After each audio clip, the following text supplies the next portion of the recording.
If they hear you, they hunt you. A Quiet Place from 2018. Silence can be comforting, a moment of calm after chaos, a break from the noise of everyday life. But what happens when the quiet becomes too much? When the calm of a place feels unnatural, almost wrong? An empty street at night, a forest without the sound of birds, even the silence of your own home when it stretches on for just a little too long. There's something about these moments of eerie stillness that grips us, something that tightens in our chests, quickens our breath, and tells us that we're not safe. But why? Why do we start to question the very things that should bring us peace? Perhaps it's because silence speaks. It whispers to parts of our brain, deeply rooted in survival. The same parts that once alerted our ancestors to a predator lurking nearby. Calm places aren't always what they seem. They don't always mean safety. Sometimes they mean danger. Today, we're diving deep into the unsettling truth of calm spaces. Why they evoke fear.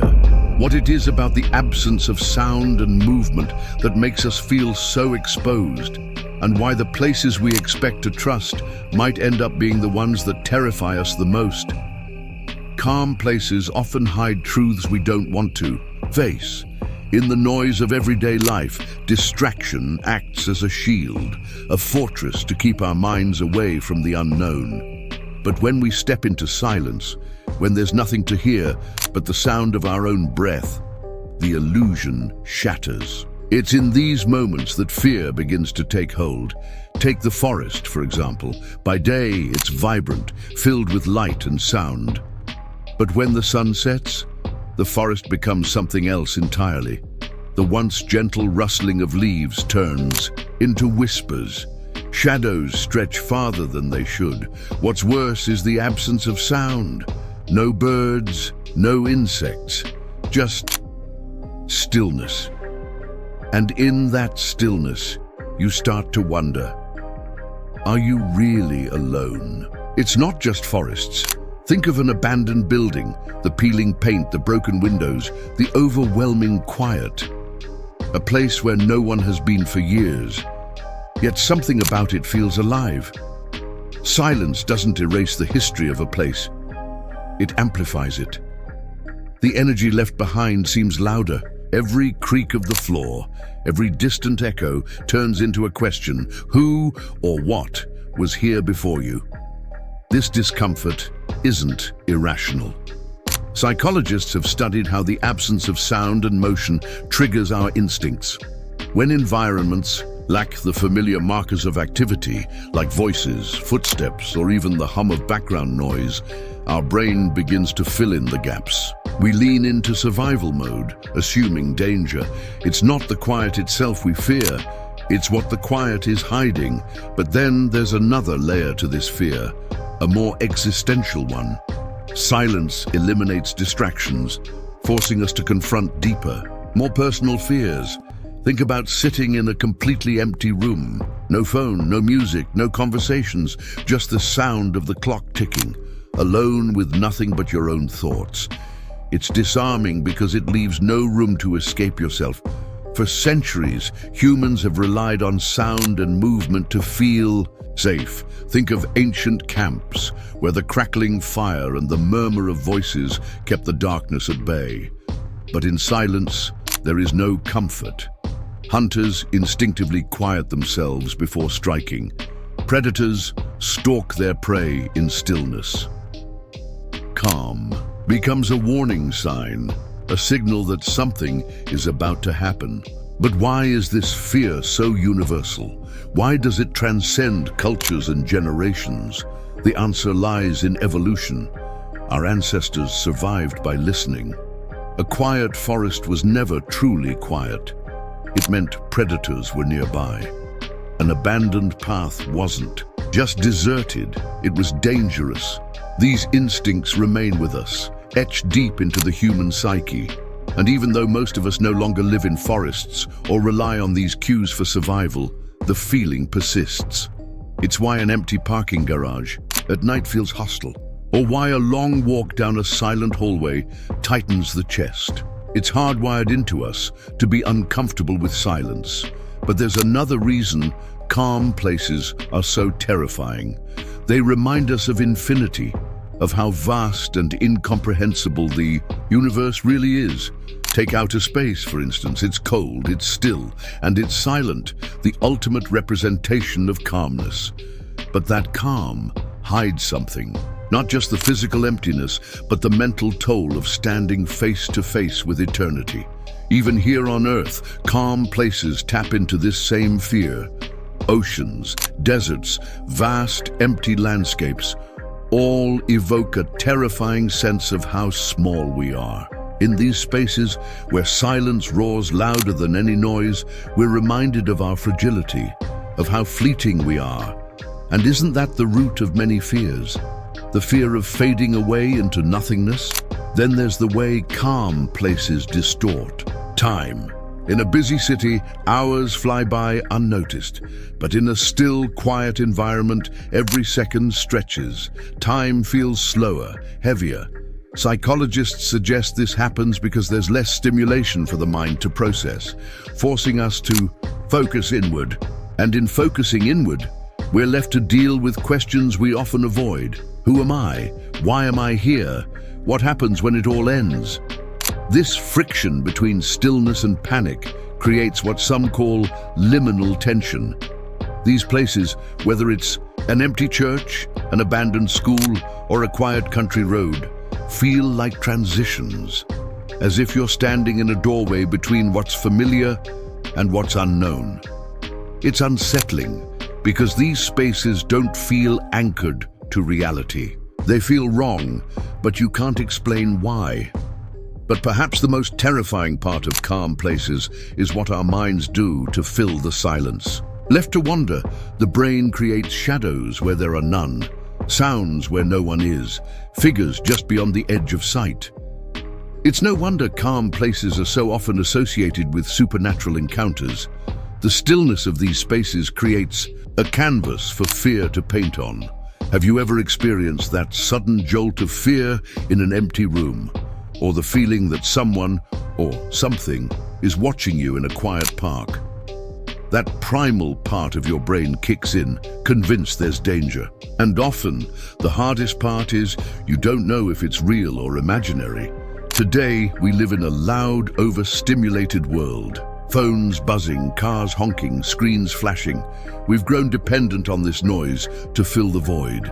Calm places remind us of what life is like without it. They strip away the chaos and force us to see the other side of tranquility. The unnerving, deafening silence. It's not the calm itself we should fear. It's what the calm brings with it.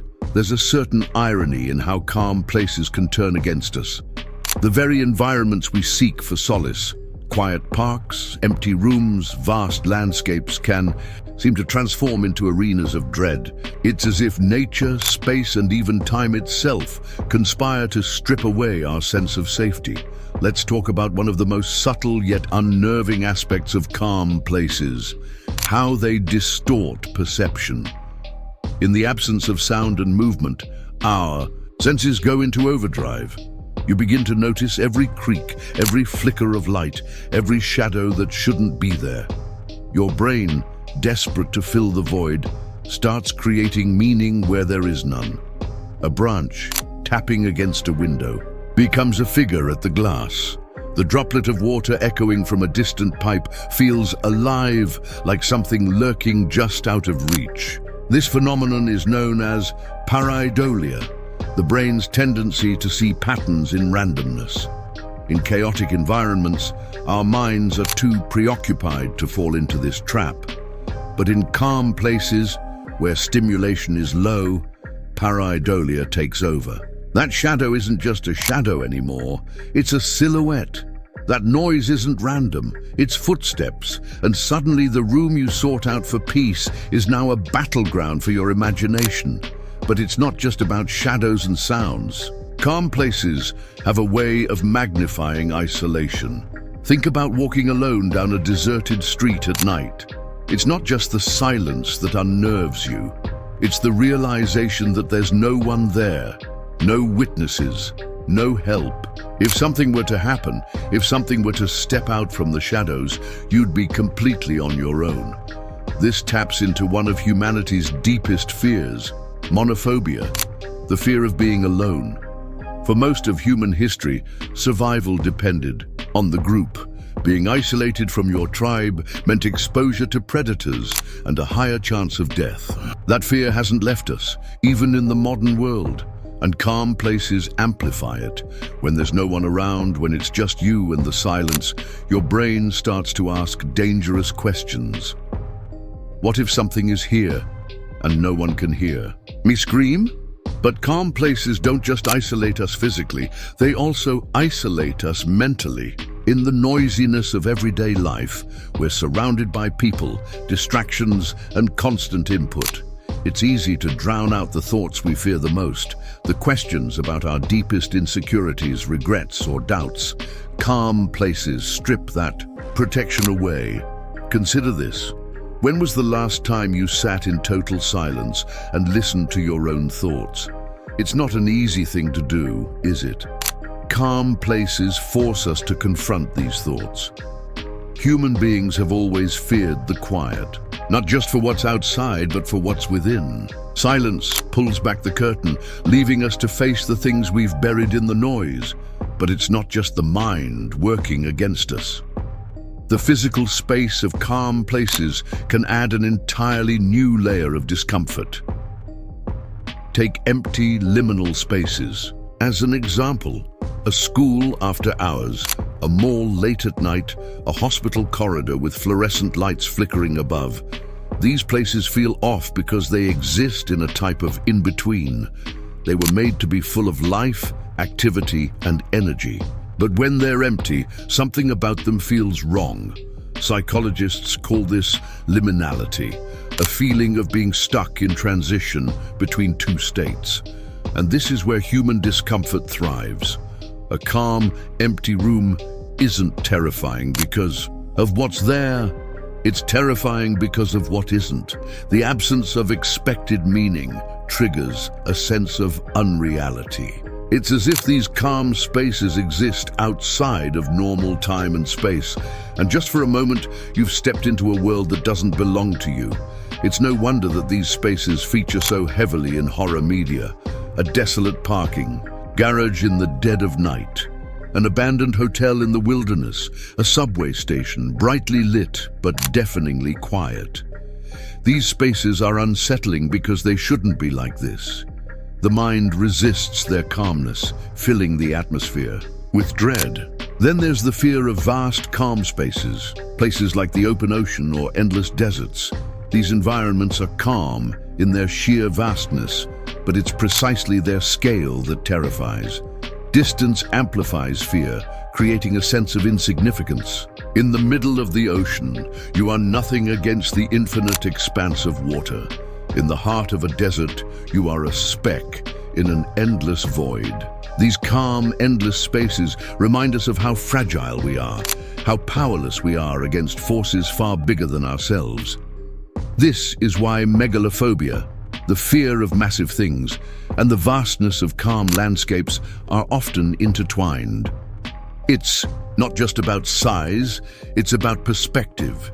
These immense spaces isolate us not just physically, but existentially, forcing us to confront our place in the universe. It's that overwhelming, crushing realization of how small we are and how little we control. And then there's the quiet of space, the ultimate calm place. The silence of outer space, where no air exists to carry sound, has been described by astronauts as beautiful but haunting. Looking out at a vast void, billions of miles wide, filled with endless stars, triggers a fear most of us have never felt. Astrophobia, the fear of outer space, stems from that feeling of insignificance in the face of infinity. In the stillness of space, you are truly, completely alone. This fear of calmness isn't limited to vast places. It's intertwined with the fear of the unknown. The quiet of any seemingly harmless space takes on an edge of danger when we don't know what lies beyond the limits of our senses. A locked door in an empty house, a dark forest just beyond the campfire's glow. The unknown thrives in silence, and in this stillness, our mind imagines the worst. It's a primal reaction. Silence gives the unknown time to grow in our imagination. Every creak, every shadow, every slight movement becomes amplified, and in the absence of certainty, our fears are given free rein. Calm places are terrifying, not because they harm us directly, but because they uncover something deeper. They expose fears that we've fought for centuries to overcome. Isolation, the unknown, our own insignificance. And sometimes they force us to confront the one thing we fear the most, ourselves. Calm places aren't what they seem. They mask themselves as safe havens, as moments of peace in a noisy world. But beneath that stillness lies an unsettling truth. The calm doesn't comfort, it confronts. The silence doesn't soothe, it speaks, and it whispers fears we'd rather not hear. These places remind us of our vulnerabilities. A quiet room isolates us, forcing us to face the fears we've buried in the chaos of the everyday. A silent forest awakens instincts we didn't know were still alive. Vast landscapes strip away our sense of control, leaving us against the immensity of nature. And when we step into these places, we realize something primal. Calm is not the absence of danger. It's the warning that danger might be closer than we think. The question is, what will you do the next time you find yourself in such a place? Will you embrace the calm and let it reveal the truths you've been avoiding? Or will you let the silence creep under your skin, feeding the very fear that calm spaces so effortlessly awaken? Because in the end, the scariest thing about calm places isn't what's in them, it's what they bring out in us.